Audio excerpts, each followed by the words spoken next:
Hi guys, John, Comments Outdoors.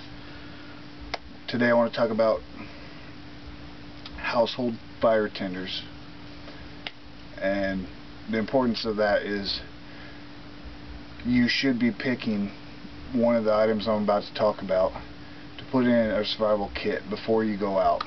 Yes, you can find tinders in the woods, but what if everything's wet? What if everything's under snow? You should have a backup in your kit, just like you should have a backup fire method. I know this ferro rod's going to start me a fire, but does that mean I'm not going to have a lighter or matches in my kit? You better believe I'm going to. And the other thing is you've all heard the saying, it only takes a spark to get a fire going, which is true. But I have to have good enough tinder to catch this spark. I'm not going to start a fire with a chunk of wood, of firewood, with this.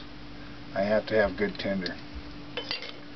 So let me turn the camera down so you can see, and we'll give a demonstration.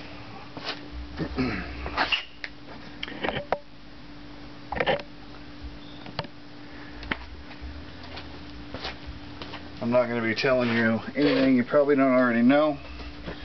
My intention is the next several videos I'm going to do to cover every aspect of fire. So the first one is just cotton ball. And this is the tinder aspect. Somebody may say, well, I don't have any petroleum jelly Vaseline on that. Well, the Vaseline or petroleum jelly becomes a flame extender, but it's not a necessity for good tinder.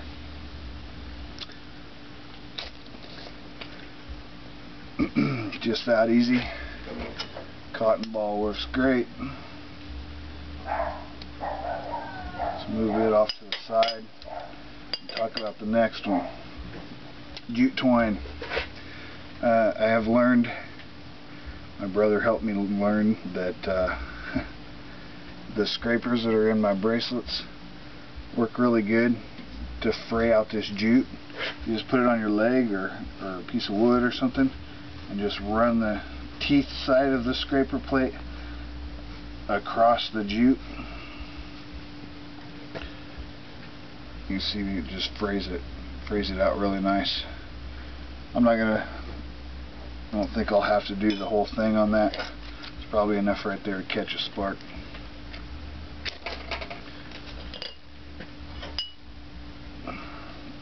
That would have burned much longer had I went ahead and spread out the fibers.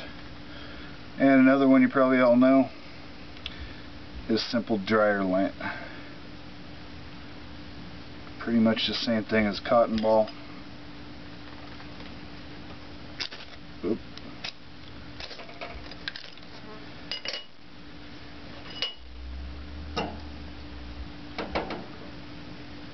Only cotton balls are about a penny a piece, and dryer lint's free all day.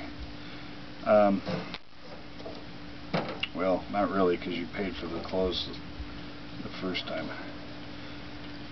Last thing, when we're talking about household tinders, we'd have to throw in char cloth, because char cloth is an excellent way of catching a spark, and you have to plan ahead and bring it bring it with you and make it ahead and bring it with you.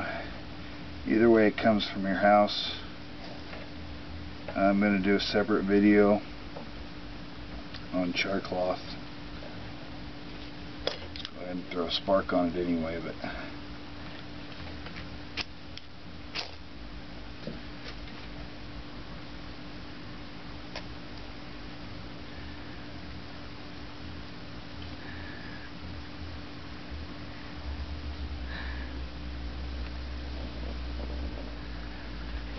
so there you go, guys. 4 things from the house, cheap things.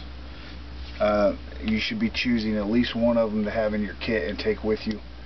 Even if you know there's going to be perfect tinder somewhere, always plan ahead and have the backup.